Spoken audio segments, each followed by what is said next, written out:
Actor सियोंग दिखाया जाता है और उसकी बेटी का बर्थडे होता है, इसीलिए सियोंग की मदर उसे कुछ पैसे देती है ताकि वो अपनी बेटी को डिनर पर ले जा सके। लेकिन अब सियोंग को और पैसों की जरूरत होती है, तो इसीलिए वो अपनी मदर का एटीएम कार्ड चुरा लेता है। इसके बाद वो अपनी मदर के सारे पैसे चुरा लेता है और पैसों को वो लगा देता है हॉर्स राइडिंग में, और इस गेम में वो 4 मिलियन वॉन जीत जाता है। अब सियोंग ने एक कंपनी से बहुत सारे पैसे उधार ले रखे थे, तो इसीलिए वही लोग उसके पीछे पड़ जाते हैं। इसके बाद वो सियोंग को पकड़ ही लेते हैं और वो उसे काफी मारते हैं। और जब सियोंग उनके पैसे लुटाने के लिए अपने पॉकेट चेक करता है, तो वो देखता है कि उसके पास तो पैसे हैं ही नहीं, यानी वो वाले पैसे जिसने हॉर्स राइडिंग में जीते थे। और तब उसे याद आता है कि जब वो इन लोगों से बचकर भाग रहा था तो वो एक लड़की से टकरा गया था, तो जरूर उसी लड़की ने ही उसकी जेब काट ली। अब क्योंकि सियोंग के पास पैसे तो होते ही नहीं, तो इसीलिए वो लोग उसे 1 महीने का और टाइम देते हैं जिसमें कि वो उनके पैसे लौटा दे। इसके बाद सियोंग कुछ पैसों का अरेंज करता है और अपनी बेटी को डिनर पर ले जाता है। इसके बाद सियोंग जल्दी से स्टेशन पर पहुंचता है, लेकिन अनलकीली उसकी ट्रेन तो मिस हो गई थी। और जब सियोंग वहाँ पर बैठकर ट्रेन के आने का वेट कर रहा था कि तभी अचानक से उसके पास एक आदमी आता है, और ये अननोन पर्सन था, यानी सियोंग उसके बारे में कुछ नहीं जानता था। फिर वो अननोन पर्सन सियोंग को कहता है कि मैं तुम्हारे साथ एक गेम खेलना चाहता हूँ। वो सियोंग को कहता है कि अगर तुम इस गेम में जीत गए तो मैं तुम्हें 1 लाख वॉन दूंगा। तब इतने सारे पैसों का सुनकर सियोंग ये गेम खेलने के लिए एग्री हो जाता है। इसके बाद सियोंग काफी मार खाने के बाद ये गेम जीत जाता है, यानी वो 1 लाख वॉन हासिल कर लेता है। इसके बाद वो अननोन पर्सन सियोंग को एक कार्ड देता है, ये कहते हुए कि अगर तुम और पैसे जीतना चाहते हो तो इस कार्ड पर जो नंबर लिखा हुआ है उस पर कांटेक्ट करना। इसके बाद सियोंग जब अपने घर जाता है तो उसकी मदर उसे कहती है कि तुम्हारी बेटी अगले साल अपने स्टेप फादर के साथ यूएस में शिफ्ट हो रही है। यहाँ पर हमें ये पता चलता है कि सियोंग की डिवोर्स हो गई है और उसकी वाइफ ने दूसरी शादी भी कर ली है। लेकिन सियोंग कभी भी ये नहीं चाहता था कि उसकी बेटी उससे दूर जाए, लेकिन उसे बहुत सारे पैसे चाहिए होते हैं अपनी बेटी की कस्टडी वापस लेने के लिए, तो इसीलिए सियोंग उस कार्ड वाले नंबर पर कॉल करता है। इसके बाद सियोंग को एक गाड़ी में लाया जाता है जहाँ पर और भी लोग थे, लेकिन फिर उन सारे लोगों को बेहोश कर दिया जाता है। और जब उन सब लोगों की आंख खुलती है तो वो खुद को एक फैसिलिटी में पाते हैं जहाँ टोटल 456 लोग थे, और वो वहाँ पर एज अ प्लेयर थे क्योंकि उन सबको एक यूनिफॉर्म भी पहनाया हुआ था। इस फैसिलिटी का होस्ट यानी लीडर एक आदमी था जो कि फ्रंट मैन था वहाँ पर, और वो सब पर नजर रख रहा था। अब यहाँ पर एक कॉमन चीज थी कि जितने भी लोगों को वहाँ पर लाया गया था उन सबने कर्जे लिए हुए थे बहुत ज्यादा। सियोंग वहाँ पर प्लेयर नंबर 1 से मिलता है जो कि एक बूढ़ा आदमी था। उस बूढ़े आदमी को ब्रेन ट्यूमर था, यही वजह थी कि वो यहाँ पर आया था क्योंकि उसकी लाइफ तो वैसे भी खत्म ही होने वाली थी। इसके बाद वहाँ पर 2 प्लेयर्स जिनमें लड़की का नाम सैब्यूक और लड़के का नाम जैंग होता है, उनके बीच फाइट होती है। अब यहाँ पर सैब्यूक वही लड़की थी जो सियोंग के पैसे लेकर भाग गई थी, यानी उसी ने उसकी जेब काटी थी। सियोंग तो उसे देखते ही पहचान लेता है, इसीलिए वो अपने पैसे मांगने के लिए उसके पास जाता है। तभी वहाँ पर कुछ गार्ड्स आ जाते हैं जिन्होंने पिंक कलर का यूनिफॉर्म पहना था और उनके फेस अच्छी तरह से कवर्ड थे। गार्ड्स उन सभी प्लेयर्स को बताते हैं कि तुम्हें यहाँ पर टोटल 6 गेम्स खेलनी होगी और जो इस गेम का विनर होगा उसे बहुत सारे पैसे मिलेंगे। इसके बाद उन सबसे एक कॉन्ट्रैक्ट पर साइन करवाया जाता है और इस कॉन्ट्रैक्ट के 3 मेन रूल्स थे। पहला रूल ये कि कोई भी प्लेयर अपनी मर्जी से गेम को छोड़कर नहीं जा सकता। दूसरा रूल ये होता है कि जो भी प्लेयर खेलने से मना करेगा तो उस प्लेयर को एलिमिनेट कर दिया जाएगा, और उनके मुताबिक एलिमिनेट का मतलब क्या था ये तो हम आगे ही जानेंगे। गेम का तीसरा रूल ये था कि अगर मेजोरिटी इस गेम को खेलना नहीं चाहती तो वो इस गेम को छोड़कर जा सकते हैं। इसके बाद उन सबको गेम के लिए ले जाया जाता है। अब यहाँ पर सियोंग अपने क्लासमेट सैंगू से भी मिलता है जो कि उसे बचपन से जानता था। सियोंग उसे वहाँ पर देखकर काफी हैरान होता है क्योंकि वो तो किसी बिजनेस के लिए आउट ऑफ कंट्री चला गया था। अब पहले गेम के लिए वहाँ पर एक काफी बड़ी डॉल थी और इस गेम का रूल काफी सिंपल था, और वो ये था कि डॉल जब भी गाना गाएगी उन सबको आगे बढ़ना है, और जैसे ही वो गाना गाना बंद करेगी तो उन सबको रुक जाना है और मूव नहीं करना है, और अगर कोई हिल गया तो उसे एलिमिनेट कर दिया जाएगा। अब स्टार्टिंग में तो ये सब कुछ उन्हें किसी प्रैंक की तरह लग रहा था, लेकिन जब एक लड़का हिल जाता है तो उसे शूट करके मार दिया जाता है, और यही होता है एलिमिनेट का मतलब, यानी उन्हें मार दिया जाएगा। अब ये देखकर वो सारे लोग काफी घबरा जाते हैं और उन्हें पता चल चुका था कि वो खतरे में है, इसीलिए लोग डरते हुए पैनिक करते हुए इधर उधर भागने लगते हैं।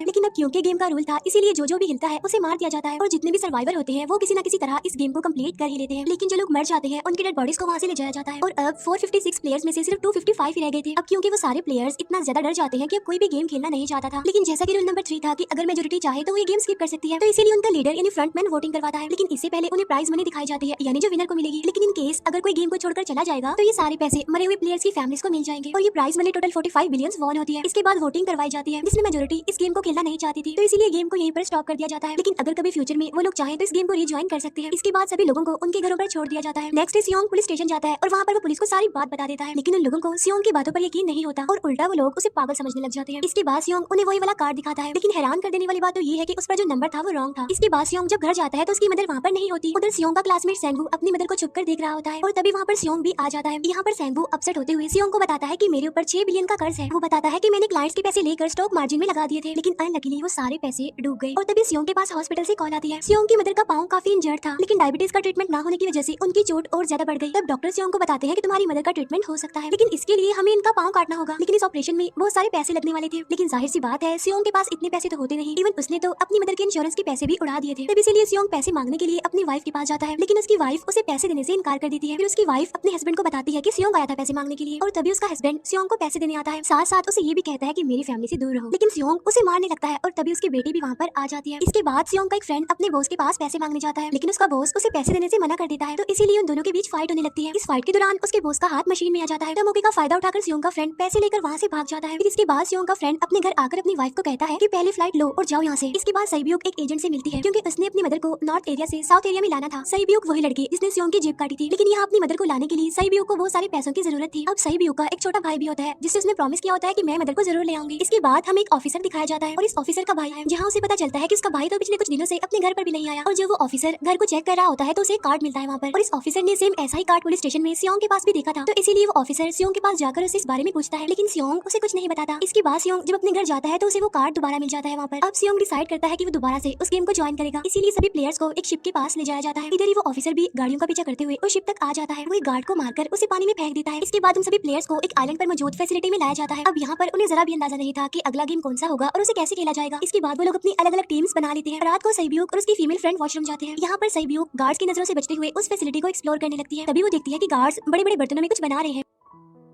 लेकिन अब क्योंकि गार्ड्स को शक हो जाता है तो ये गार्ड वॉशरूम्स को चेक करने के लिए आता है। लेकिन तब तक सैब्यूक वापस आ चुकी थी। इसके बाद सैब्यूक अपनी फीमेल फ्रेंड को सारी बात बता देती है जो उसने देखा था। लेकिन यहाँ पर सैंगवू उन दोनों की बातें सुन लेता है और वो इस बारे में सैब्यूक से पूछता है, जिस पर सैब्यूक बताती है कि वो बड़े बड़े बर्तनों में कुछ पका रहे थे। इसके बाद उन सभी प्लेयर्स को प्लेग्राउंड में लाया जाता है, जहाँ पर उनके सामने 4 शेप्स थी। 4 शेप्स में से उन्होंने किसी एक शेप को चूज करना था। अब यहाँ पर सैंगवू को पता चल जाता है कि गेम क्या है और क्या करना है हमें। सैंगवू सियोंग को बताता है कि सबने अलग अलग शेप्स को चुनना है। इसके बाद उन सभी को एक छोटा सा बर्तन दिया जाता है जिसमें की शेप्स बनी होती है। अब गेम उनकी ये होती है कि उन्होंने किसी तरह उस शेप को बाहर निकालना है बगैर डैमेज किए। लेकिन अगर शेप जरा से भी खराब हो गई तो उन्हें एलिमिनेट कर दिया जाएगा, यानी मार दिया जाएगा। अब यहाँ पर सैंगवू तो इजीली उस शेप को निकाल लेता है, लेकिन सियोंग इतना ज्यादा घबरा जाता है कि उसकी हालत खराब होने लगती है। लेकिन फिर वो किसी ना किसी तरह करके इस गेम को भी जीत लेता है। इसके बाद उन सबको वापस से रूम में लाया जाता है। अब यहाँ पर 187 प्लेयर्स वापस आए थे, जिनमें से अब सिर्फ 108 ही रह गए थे। इसके बाद उन सबको खाने के लिए ले जाया जाता है, लेकिन खाने की वजह से जैंग की एक लड़के से फाइट हो जाती है, जहाँ पर जैंग उस लड़के को इतना ज्यादा मारता है कि वो मौके पर ही मर जाता है। इधर ही हम देखते हैं कि उन प्लेयर्स में से एक डॉक्टर होता है जो गार्ड्स के साथ मिलकर मरे हुए लोगों के ऑर्गन्स निकाल कर उन्हें चाइनीज को बेचने का काम करता है। इसीलिए जब भी डेड बॉडीज को ले जाया जाता है तो वो डेड बॉडीज को गायब कर लेते हैं, क्योंकि ये सब कुछ एक प्लान के अकॉर्डिंग चल रहा था। क्योंकि ये सारा कुछ फ्रंट मैन से छुपकर हो रहा था। यही वजह थी कि कंट्रोल रूम में भी उन्होंने अपना ही एक आदमी बिठाया हुआ था जो कि उन लोगों की सारी वीडियो फुटेज डिलीट कर देता था। और गार्ड्स तो डॉक्टर को गेम के बारे में पहले ही बता देते थे ताकि वो सर्वाइव कर सके। यहाँ पर एक गार्ड उसी प्लेयर डॉक्टर को बताता है कि आज हमने प्लेयर्स को जानबूझकर खाना कम दिया है ताकि वो आपस में लड़ने लगे, जिससे होगा ये कि सारे वीक प्लेयर्स गेम से आउट हो जाएंगे। साथ ही गार्ड डॉक्टर को अपनी अगली गेम के बारे में बता देता है। अब 30 मिनट के बाद वहाँ पर लाइट्स ऑफ होने वाली थी। अब यहाँ पर सैंगवू को पता था कि सियोंग की टीम जरूर कोई उल्टा काम करेगी, इसीलिए वो उस टीम को अपने पास बुलाकर उन्हें रिलैक्स रहने के लिए कहता है। उधर वो जो डॉक्टर प्लेयर होता है वो जैंग की टीम में शामिल हो जाता है। यहाँ पर डॉक्टर जैंग को बता देता है कि अगला गेम क्या होने वाला है। इसके बाद लाइट्स ऑफ हो जाती है और जैंग अपनी टीम के साथ मिलकर बाकी सभी को मारने लगता है। जैंग एक लड़की को मारकर सैब्यूक को मारने जाता है, लेकिन तभी सियोंग उसे बचा लेता है। इसके बाद गार्ड्स वहाँ पर आकर उन सभी को रोक लेते हैं और अब टोटल 80 लोग रह गए थे। इसके बाद उन सभी को तीसरे गेम के लिए ले जाया जाता है और यहाँ पर उन्हें 10-10 प्लेयर्स की एक टीम बनाने के लिए कहा जाता है और वो लोग ऐसा ही करते हैं, अपनी अपनी टीम बना लेते हैं। अब क्योंकि जैंग को अगली गेम के बारे में पहले ही पता होता है, इसीलिए वो सैब्यूक की फीमेल फ्रेंड को अपनी टीम में नहीं रखता और वो अपनी टीम में सिर्फ मर्दों को ही रखता है। इसके बाद सैंगवू भी अपनी एक टीम बना लेता है। अब क्योंकि उन्हें एक प्लेयर की जरूरत थी तो इसीलिए सैब्यूक की फीमेल फ्रेंड उनकी टीम में शामिल हो जाती है और ये गेम असल में टग ऑफ वॉर का होता है, यानी उन्होंने अपने सामने वाली टीम को नीचे गिराना था। इसके बाद गेम स्टार्ट हो जाती है और जैंग की गेम बड़ी आसानी से इस गेम को जीत लेती है। इसके बाद बारी होती है सैंगवू की टीम की। तो प्लेयर नंबर 1 यानी वो बूढ़ा आदमी कहता है कि मैंने अपनी जिंदगी में बहुत सारी टग ऑफ वॉर्स खेल रखी है, इसीलिए उन सबको गाइड करता है कि इस गेम को कैसे जीतना है।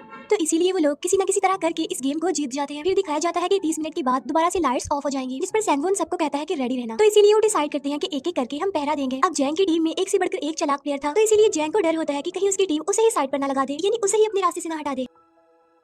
दूसरी तरफ डॉक्टर और गार्ड्स मिलकर डेड बॉडी के ऑर्गन्स निकाल रहे होते हैं और इन ऑर्गन्स को डिलीवर करने जाना था गार्ड नंबर 28 एंड 29। तब वो सभी एक डेड बॉडी के बारे में बातें करने लगती हैं जिसकी सिर्फ एक किडनी थी और वो उसे ज़ॉम्बी कह रहे थे। अब यहाँ पर जो गार्ड नंबर 29 था, यानी जिसने वो ऑर्गन्स डिलीवर करने जाने थे, वो कोई और नहीं बल्कि वो ऑफिसर था जो गार्ड के बेस में वहाँ पर आया था। और ये सब बातें सुनकर उसे शक होता है कि शायद ये लोग मेरे भाई की बात कर रहे हैं, क्योंकि उसकी भी एक किडनी थी। इसके बाद नंबर 28 और 29 यानी वो ऑफिसर ऑर्गन्स को डिलीवर करने के लिए चले जाते हैं। रास्ते में वो ऑफिसर नोटिस करता है कि टनल में तो बॉम्ब लगा हुआ है। तब नंबर 28 उसे बताता है कि जब हम यहाँ से बाहर निकलेंगे तो इस जगह को ब्लास्ट कर दिया जाएगा। अब यहाँ पर वो ऑफिसर नंबर 28 से और इन्फॉर्मेशन लेने की कोशिश करता है, इसीलिए नंबर 28 को उस पर डाउट होने लगता है, इसीलिए वो उस ऑफिसर को अपना फेस दिखाने के लिए कहता है। अब यहाँ पर वो ऑफिसर अपना फेस भी दिखा देता है, साथ साथ वो नंबर 28 पर गन पॉइंट भी कर देता है। साथ साथ वो ऑफिसर उससे एक किडनी वाली आदमी के बारे में पूछता है कि वो कौन है जिसे तुम ज़ॉम्बी कहते थे, जिस पर वो नंबर 28 उससे कहता है कि वो तो एक लड़की थी। अब यहाँ पर नंबर 28 उस ऑफिसर को कहता है कि तुम लीडर के रूम में जाकर सारी इन्फॉर्मेशन देख सकते हो, वहाँ पर सबका डाटा है। ये जानने के बाद वो ऑफिसर नंबर 28 को मार डालता है। उधर वो डॉक्टर गार्ड से अगली गेम के बारे में पूछता है, लेकिन इस बार गार्ड्स को भी अगली गेम के बारे में पता नहीं होता। तब इसीलिए डॉक्टर को गुस्सा आ जाता है और वो एक गार्ड को पकड़ लेता है और उनकी फाइट होने लगती है। इसी फाइट में डॉक्टर उस गार्ड को मारकर वहाँ से भाग जाता है। इसके बाद एक गार्ड भी उसका पीछा करता है और वो दोनों प्लेग्राउंड में आ जाते हैं। यहाँ पर गार्ड डॉक्टर को अपनी बातों में फंसाकर उसे मारने वाला होता है, लेकिन तभी लीडर इन्हीं फ्रंटमैन आकर उसे मार डालता है और बाद में उस डॉक्टर को भी मार डालते हैं। साथ साथ इन्हीं वहीं पर नंबर 28 की डेड बॉडी भी मिल जाती है, जिससे इन्हें ये पता चल जाता है कि फैसिलिटी में कोई घुस गया है। उधर वो ऑफिसर लीडर इन्हीं फ्रंटमैन के रूम तक पहुंच जाता है। तो वो चेक करते करते एक ऐसे रूम में जाता है जहाँ पर सबके रिकॉर्ड्स थे, और जब वो ऑफिसर रिकॉर्ड चेक कर रहा होता है तो उसे सभी विनर्स की एक लिस्ट मिलती है जिसमें उसके भाई का भी नाम था, यानी वो भी कभी विनर था। उधर सभी प्लेयर्स को फोर्थ गेम के लिए ले जाया जाता है, जहाँ पर उन सबको अपना अपना पार्टनर चुनने के लिए कहा जाता है और वो प्लेयर्स प्लेयर्स करते भी ऐसा ही है, अपना अपना पार्टनर चुन लेते हैं। सही की फीमेल फ्रेंड भी अपना पार्टनर ढूंढने की कोशिश करती है, लेकिन कोई भी उसका पार्टनर बनने को तैयार ही नहीं था। इसके बाद सभी प्लेयर्स को 10-10 मार्बल्स दिए जाते हैं। असल में ये गेम ऐसी होती है कि एक प्लेयर को अपने पार्टनर से सारे मार्बल्स लेने होते हैं बगैर कोई जोर जबरदस्ती किए, और जो दूसरा पर्सन होगा यानी जिसके पास मार्बल्स नहीं होंगे उसे मार दिया जाएगा। फिर सेंगवू और सियोंग का फ्रेंड ऑड और इवन का गेम खेलते हैं, जिसमें कि उन्होंने गेस करना था कि सामने वाले के हाथ में कितने मार्बल्स हैं। अब यहाँ पर सियोंग का फ्रेंड सेंगवू के सारे मार्बल्स जीत जाता है, जिसकी वजह से लास्ट में सेंगवू के पास सिर्फ एक ही मार्बल बचता है। अब क्योंकि सेंगवू को पता चल चुका था कि अब वो बच नहीं पाएगा, इसीलिए वो सियोंग के फ्रेंड को अपनी बातों में फंसाकर उसे ये यकीन दिलाता है कि अगर हम में से कोई भी हार गया तो हारे हुए लोगों का मैच दोबारा करवाया जाएगा। अब यहाँ पर सेंगवू धोखे से सियोंग के फ्रेंड के सारे मार्बल्स चेंज कर देता है। इसके बाद सेंगवू मार्बल्स लेकर गार्ड को दे देता है और वहाँ से बाहर चला जाता है। और जब सियोंग का फ्रेंड मार्बल्स चेक करता है तो वहाँ पर पत्थर होते हैं। उधर प्लेयर नंबर 1 यानी उस बूढ़े आदमी की हालत खराब हो रही थी, इसीलिए वो तो इधर उधर घूम रहा था, लेकिन सियोंग किसी तरह उसे खेलने के लिए एग्री कर लेता है। अब यहाँ पर वो दोनों यानी वो बूढ़ा आदमी और सियोंग भी इवन आउट खेलते हैं। अब इनमें से वो बूढ़ा आदमी सियोंग के सारे मार्बल्स जीत जाता है, लेकिन लास्ट राउंड में वो बूढ़ा आदमी भूल जाता है कि उसने क्या चूज किया था। तो यहाँ पर सियोंग उसी बातों में फंसाकर उसके सारे मार्बल्स ले लेता है, लेकिन यकीन मानिए कि वो बूढ़ा आदमी काफी चालाक था। उसने एक मार्बल अपने पास ही रखा हुआ था और वो दोबारा से इधर उधर घूमने लगता है। अब यहाँ पर सियोंग उसे रिक्वेस्ट करता है कि प्लीज मेरे साथ एक और गेम खेलो ना। तब यहाँ पर वो बूढ़ा आदमी कहता है कि मुझे पता है कि तुमने सारे मार्बल्स धोखे से लिए हैं मुझसे। वो कहता है कि मुझे सब पता था, बस मैं पागल बनने की एक्टिंग कर रहा था।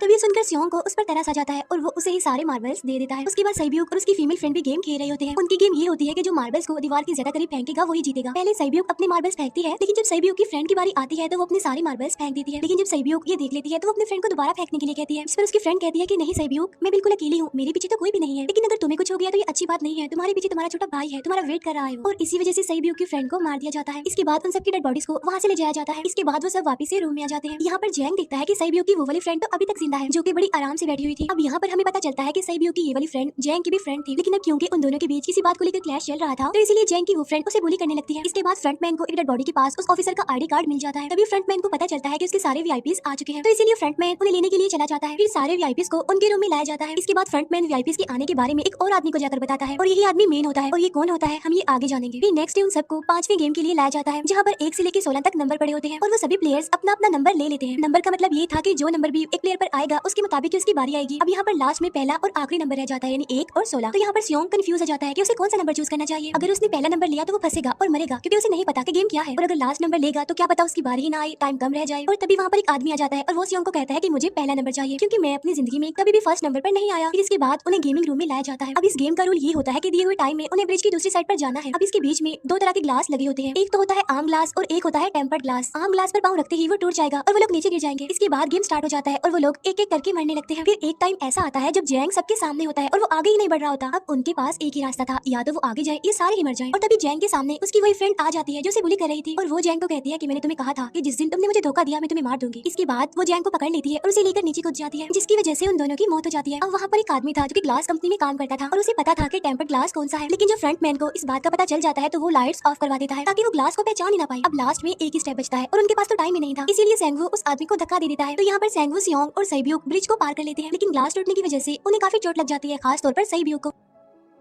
उधर उस ऑफिसर ने एक सर्वेंट को मारकर उसकी जगह खुद ले ली थी। अब एक वीआईपी को उस ऑफिसर पर शक होता है और वो उसे कहता है कि अपना मास्क रिमूव करो, लेकिन वो ऑफिसर कहता है कि ठीक है, लेकिन मैं अंदर जाकर अपना मास्क रिमूव करूंगा। इसके बाद वो ऑफिसर उस वीआईपी को लेकर अंदर चला जाता है। अंदर जाकर वो ऑफिसर उस वीआईपी को बेहोश कर देता है और इस बात का पता फ्रंटमैन को चल जाता है, इसीलिए फ्रंटमैन उसके पीछे जाता है और वो उस ऑफिसर को देख लेता है, इसीलिए वो ऑफिसर वहाँ से भागकर आइलैंड पर आ जाता है। फ्रंटमैन भी उसका पीछा करते हुए वहाँ पर आ जाता है। अब यहाँ पर वो ऑफिसर अपने सीनियर्स को कॉल करने की कोशिश करता है, लेकिन कॉल कट हो जाती है। फिर वो ऑफिसर उन्हें सारे सबूत भेजता है, लेकिन वहाँ पर नेटवर्क नहीं था। इसके बाद फ्रंटमैन ऑफिसर को पकड़ लेता है और उसे उनके साथ चलने के लिए कहता है, लेकिन वो ऑफिसर तो उस फ्रंटमैन पर गोली चला देता है। इसके बाद फ्रंटमैन अपना मास्क उतार देता है तो वो ऑफिसर देखता है कि वहाँ पर कोई और नहीं बल्कि उसका अपना भाई है वो। इसके बाद ऑफिसर का भाई यानी फ्रंटमैन उसे शूट कर देता है और वो जाकर पानी में गिरता है। उधर ग्लास लगने की वजह से सैब्यूक काफी इंजर्ड हो गई थी और उसका बहुत सारा खून भी बह रहा होता है। इसके बाद इन सर्वाइवर्स को डिनर के लिए ले जाया जाता है और उनके पास एक एक नाइफ भी रख दिया जाता है, मतलब रात में उन तीनों में से कोई भी एक दूसरे को मार देगा। तभी सियोंग नोटिस करता है कि सैब्यूक की हालत काफी खराब है, इसीलिए वो सैब्यूक को कहता है कि फिक्र मत करो, हम दोनों साथ हैं और इस गेम में हम दोनों मिलकर सेंगवू को हरा देंगे। इसके बाद हम दोनों यहाँ से बाहर निकल जाएंगे और पैसों को आधा आधा डिवाइड कर लेंगे। सैब्यूक उसे बताती है कि मेरा एक छोटा भाई है जिसे मैं ऑर्फनेज में छोड़कर आई हूँ और अगर हम दोनों में से कोई भी जिंदा बचकर बाहर जाएगा तो उसे उन दोनों की फैमिलीज का ख्याल रखना होगा। अब सैब्यूक की हालत काफी खराब थी, उसे डॉक्टर की जरूरत थी, इसीलिए सियोंग कोई मदद लाने के लिए जाता है, लेकिन जब तक वो वापस आता है तब तक सेंगवू सैब्यूक को मार चुका था। फिर नेक्स्ट डे उन दोनों को गेम नंबर 6 यानी लास्ट गेम के लिए ले जाया जाता है। गेम का रूल बड़ा ही सिंपल था कि मार दो या मर जाओ और इस गेम का नाम होता है स्क्विड गेम। इसके बाद गेम स्टार्ट हो जाती है और उन दोनों के बीच काफी फाइट होती है, लेकिन लास्ट में सेंगवू की हालत खराब होने लगती है। तभी सियोंग कहता है कि मैं इस गेम को रोकना चाहता हूँ और तभी सियोंग सेंगवू को उसके साथ चलने के लिए कहता है, लेकिन सेंगवू तो अपने आप को ही मार डालता है, जिसकी वजह से सियोंग गेम जीत जाता है। फिर फ्रंटमैन सियोंग को कहता है कि तुम बहुत अच्छा खेले, लेकिन मुझे इसकी उम्मीद नहीं थी। इसके बाद सियोंग को उसके घर पर छोड़ दिया जाता है और उसके पास एक एटीएम कार्ड भी था। और जब सियोंग उस एटीएम कार्ड को जाकर चेक करता है तो वो दिखता है कि सारे पैसे उसके अकाउंट में भेज दिए जाते हैं। इसके बाद सियोंग अपने घर जाता है, लेकिन तब तक उसकी मदर की डेथ हो जाती है। इसके बाद हमें 1 साल बाद का सीन दिखाया जाता है,